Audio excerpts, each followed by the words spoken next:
एक बार की बात है, एक ब्राह्मण सुबह सुबह मंदिर की ओर जा रहा था। वहां उसे रास्ते में एक रुपए का सिक्का दिखाई पड़ा।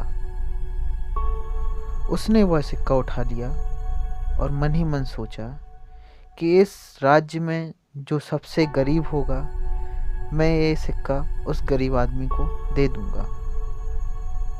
उसने पूरे राज्य का भ्रमण किया, सभी गरीबों से मिला, पर उसे कोई ऐसा नहीं लगा जो अत्यधिक गरीब हो, सबसे गरीब हो।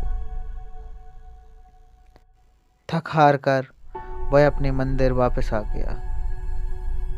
कुछ दिनों बाद राजा अपनी सेना को लेकर उसी रास्ते से दूसरे देश में आक्रमण करने के लिए जा रहा था। क्योंकि रास्ते में मंदिर पड़ता था, तो राजा ने उतरकर ब्राह्मण को प्रणाम किया और मंदिर के दर्शन किए। दर्शन करने के बाद राजा ब्राह्मण से बोला, हे ब्राह्मण देवता, मुझे आशीर्वाद दीजिए ताकि मैं उस पड़ोसी राज्य पर आक्रमण करके उसे हरा दूं और उसकी पूरी धन दौलत संपदा अपने पास उठा लाऊं। यह सुनते ही ब्राह्मण बड़ा प्रसन्न हुआ और उसने वह 1 रुपए का सिक्का उस राजा को दे दिया।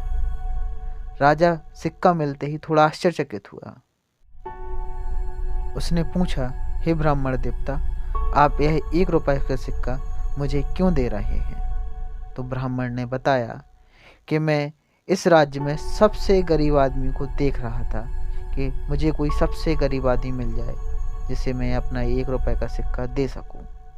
मैं पूरा राज्य घूम आया, लेकिन मुझे सबसे गरीब आदमी नहीं मिला। लेकिन जब आपसे मिला और आपने अपनी मनोदशा बताई, तो पता चला कि इस राज्य में आपसे ज़्यादा गरीब कोई नहीं है। इसलिए यह सिक्का आप रखिए। ऐसा कहकर पुजारी मंदिर के अंदर चला गया। तो कहानी से हमें सीख मिलती है कि जो आदमी हमेशा अधिक पाने की लालसा रखता है, वह दुखी रहता है।